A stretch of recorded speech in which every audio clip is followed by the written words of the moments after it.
Today I'm going to walk you through some of my top travel tips for planning an itinerary to Scotland that is jam-packed, fun, but also feasible and won't make you feel like you're rushing your entire trip. My name is Kathy. I'm a travel writer based in Glasgow. I have a Scotland travel blog, a podcast, I plan bespoke itineraries, and on this channel I want to share my travel tips for Scotland with you, as well as take you along on some of my adventures. I started blogging about Scotland in 2017, and it didn't take long until I had my first client who asked me to plan a bespoke itinerary for them. Since then, I've planned over 200 bespoke itineraries for my clients and helped even more people when you consider those who have bought one of my ready-made Scotland itineraries or used the free resources on my website to plan their own trips. Over that time, I have gained quite a lot of experience in planning itineraries for Scotland that are good fun and make the most of your time in the country. So in this video, I want to share 8 travel tips that will help you plan a jam-packed itinerary, but one that isn't so jam-packed that you're not actually enjoying your time here. So let's get to it. First, let's talk about what's a feasible distance to cover in a day when you're in Scotland. If you're driving, whether it's your own car or a hired vehicle, I recommend you stick to 100 miles a day as your maximum distance for each day of travelling. That allows you enough time to make many stops along the way, visit sites, do little hikes, take photographs, but it also means you won't spend the entire day on the road and in your car. Of course, there needs to be adjustments if you travel during the off-season in the winter months, for example, when the days are a lot shorter, but that's roughly the guideline I use for my itineraries. If you travel on public transport, I would say the equivalent is something like spending half the day of a travel day in transit, whether that's on the train, on the bus, or on a ferry. Of course, there are some exceptions, like for example, when you have a longer travel day or a longer journey between two destinations where you each spend a few days in, so having two regions that are maybe a bit further apart, I think that's okay to have a longer journey on those days. You may be taking a single journey on a train or a bus or a ferry that does take up a full day to get you from A to B, but then as long as you have a few days in that destination, I think that's totally fine. You may also just want to do a road trip and spend the majority of your trip on the road in the car. Who am I to tell you that that's not something you can do? If that's your primary reason to travel to Scotland, fair dues, do what you want to do. But if you don't want to spend the majority of your time in the car, then the 100-mile rule or half-day in transit rule I think really applies to any itinerary. For example, when I did the North Coast 500 for the first time a few years ago, we of course had a long travel day to get to Inverness and also back at the start and the end of our trips. So those were the longer travel journeys that went over the 100-mile mark. But then for the rest of the time, for the rest of the route, we actually only travelled between 30 and 50 miles a day, which meant we had lots of time to go on hikes, to visit gardens, go on boat trips, go sea kayaking, walk to beaches, see wildlife, and do all the things along the route. And we'd never felt like we're just spending all day in the car looking at the landscape rather than being really immersed in it. Now, another thing to consider is how many regions you want to visit while you're here in Scotland and how to combine which regions you're going to visit on your trip. When I plan a bespoke itinerary that lasts maybe a week, I usually stick to up to 3 regions and then have my clients stay in each of them for around 2 days. Plus maybe a day at the start or at the end where they have to be near the airport. That gives you a rough idea of what's feasible and how many regions are feasible within your given time frame. Now, when it comes to picking regions and picking how to combine them, I think there's a few different things you want to consider. There's the practical stuff, so how far are they apart from each other, how easy it is to get from A to B. Say you want to see the Isle of Skye and Edinburgh, then you need to look into transport options, how long is the drive, Is there a bus? Is there a train? All those things. So really thinking about the practical elements of that combination. You might also want to think about what's on your travel wish list and what are the things you really want to see and experience in Scotland, and whether or not those different regions can cover a wide basis of what you want to do. So say you want to see the coast and you want to climb a mountain, you may have to think about which two regions you can visit to do both of those things. Many destinations will not be able to do absolutely everything on your travel wish list. And that kind of leads me to the third one, which is really thinking about the variety the different regions offer you and making sure that you're not visiting 3 regions that all offer more or less the same, maybe the same type of landscape, the same kind of experience, or that are all super popular and will be more crowded than others. So I think it's really about building in that variety of different places to visit. Now, most people come to Scotland to see the beautiful landscapes, and if you've been inspired by pictures maybe on social media or Pinterest or even YouTube videos, then you often see those landscapes very empty of people and you know, at their best, so to say, when you really get them to yourselves. The problem is that the reality often looks a little bit different, and especially popular areas you might not be able to see just by yourself. There will be other people around, and maybe you will be disappointed by that because it doesn't look like in the pictures. So I think thinking about how you're going to handle crowds is really important, and there's 2 ways to do this. One is to adjust your expectations, and that's particularly true when you want to visit popular places. Maybe you want to go to Edinburgh in August, or maybe you want to go and see the Isle of Skye and head out to the ferry pools or to the Old Man of Store, some of the highlights on the island at the height of summer. You will have to adjust your expectations because you will not get them to yourselves. The other option is, of course, to avoid crowds altogether, and there's a few different strategies you can try to do that.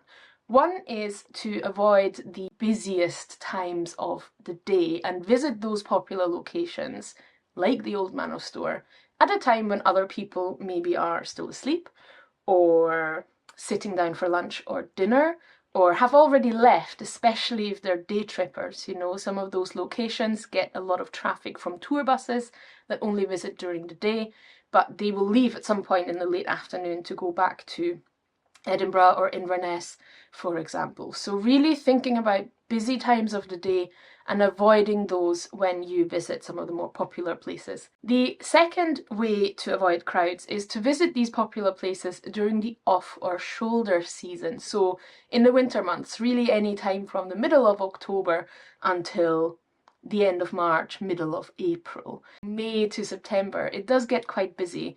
It's not just the school summer holidays where it gets busy, it's really the entire summer season, and it does get longer every year, which is good in some ways, and in other ways it makes it a bit harder to come in off season. But if you can travel during those kind of shoulder or off months, then you can also avoid some of the crowds that are here during the summer months. The third way, and probably my favourite way to avoid crowds, is to actually just leave those popular places to the masses and visit some of the lesser known regions around Scotland. And there are so many that are lesser known, that get less attention in the media and on social media as well, but that are just absolutely beautiful and have a lot to offer.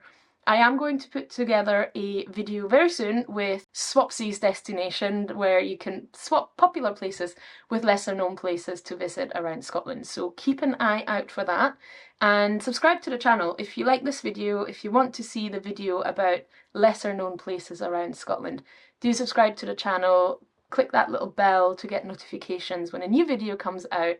And yeah, I hope you do that and you'll stick around with me for a long time to come. This next tip is all about allowing plenty of time to play with your itinerary before you book every last detail and set it all in stone. And by playing with your itinerary, I mean that you put together an outline and an order of destinations, and then you start playing with it. You maybe flip it on its head and look at what the itinerary would look like start to finish, finish to start. You might want to swap destinations for others, or swap around the order in which you visit the destinations. And the reason I think this is really helpful is because it allows you to look at accommodation, especially. See what's available. Maybe there's different places available when you change the order of places you visit. Maybe the prices are better because now all of a sudden you visit the popular destination on a weekday rather than the weekend. So it really helps you come up with the best combination possible and the best order possible. It also leads me to my next point, which is about your personal energy level. I think you have to be quite honest with yourself about your personal energy levels when you travel. When I go on a trip, I'm very energetic at the start. I don't mind having the more complicated journeys at the start of my trip, lots of activities, places where I want to see many, many different sites or locations. But then towards the end of my trip, I like to slow down a little, maybe have that long journey where I just sit on the train for 4 hours, or in the car for 5, or maybe spend a few nights in the same destination and not plan an activity every day, but really just take the time to settle and kind of acclimatise back towards the end of the trip to going home. When you start planning your Scotland itinerary from scratch, I think it can be really overwhelming because there are so many options and there's no one to help you tell you what's the best one or what's the right one for you. So one of the ways I think you can overcome this overwhelm is by setting anchor points. And anchor points to me really are 2 types of things. One is your must-sees. So when you think about all the things you want to see and experience in Scotland, try and identify those that would make you really sad if you come home and you didn't do them or you didn't see them. Everything else can be nice to have, or if I have the time, it would be great to fit this in. But really identifying a few of those must-sees, must-have experiences that will make the trip unforgettable for you are great anchor points to plan your itinerary around. The other type of anchor point, I would say, is practical things like maybe there's a ferry journey that you have to book in advance. Maybe there's a guided experience that is only available on certain days of the week. Maybe there's a specific hotel you want to stay in, but during your travel dates, it only has availability on that day. So those types of practical things, things that have to be booked in advance or have limited availability, can be really good anchor points to help you start an itinerary and then plan the rest around those anchor points. Now, Scotland is a really beautiful place in terms of its landscape and nature and environment, and that obviously draws a lot of people to come here.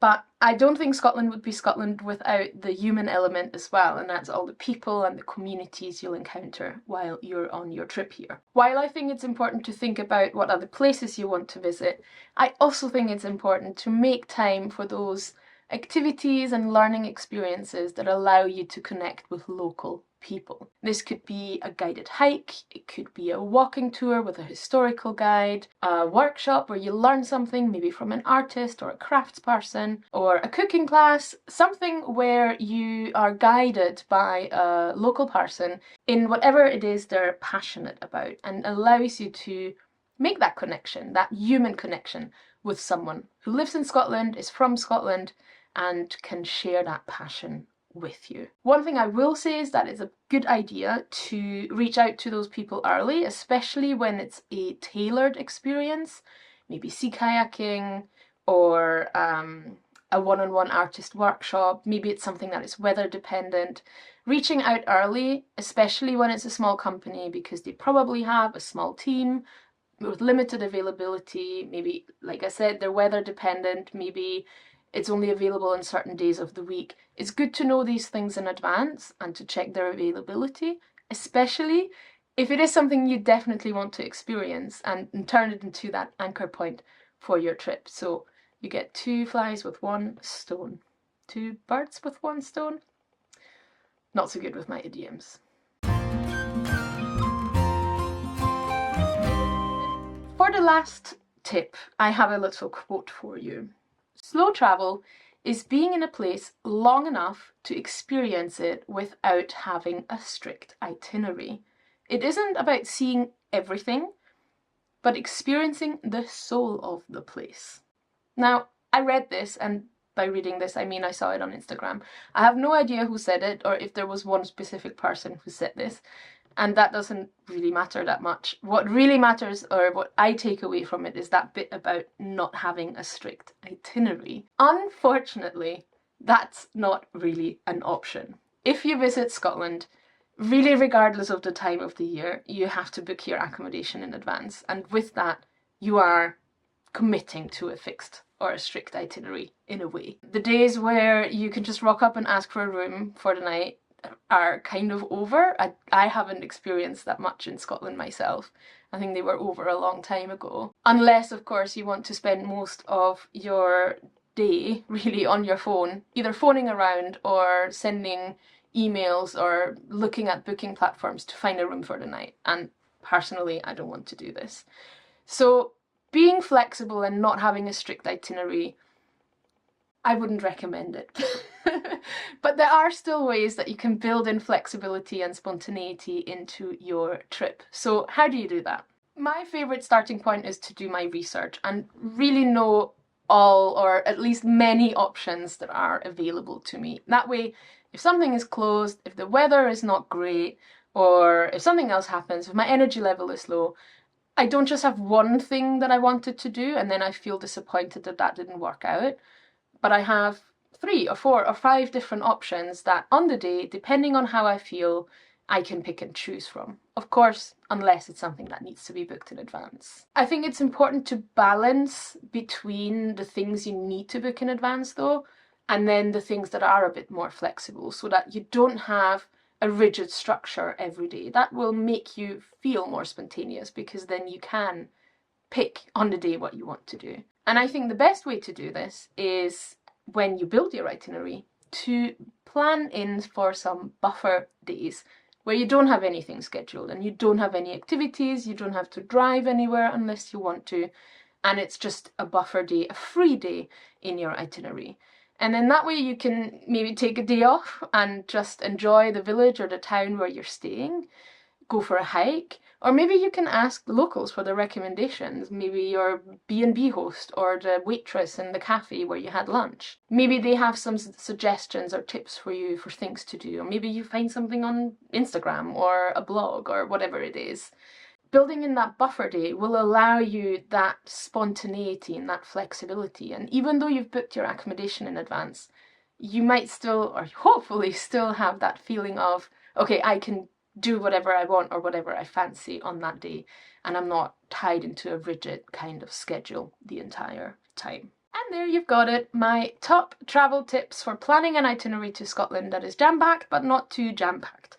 I hope you enjoyed this video and my tips. If you do, then please subscribe to my channel and come around for the next video. And if you like more content from me, which includes audio and more vlogs and stories and updates from my travels around Scotland, you can join the Wild for Scotland Social Club, which is my Patreon community. It's from £3 a month, which is just like buying me a coffee for watching this hopefully very informative video. The link to join is in the description below, and that's it for today. I'll see you soon with more tips from Scotland.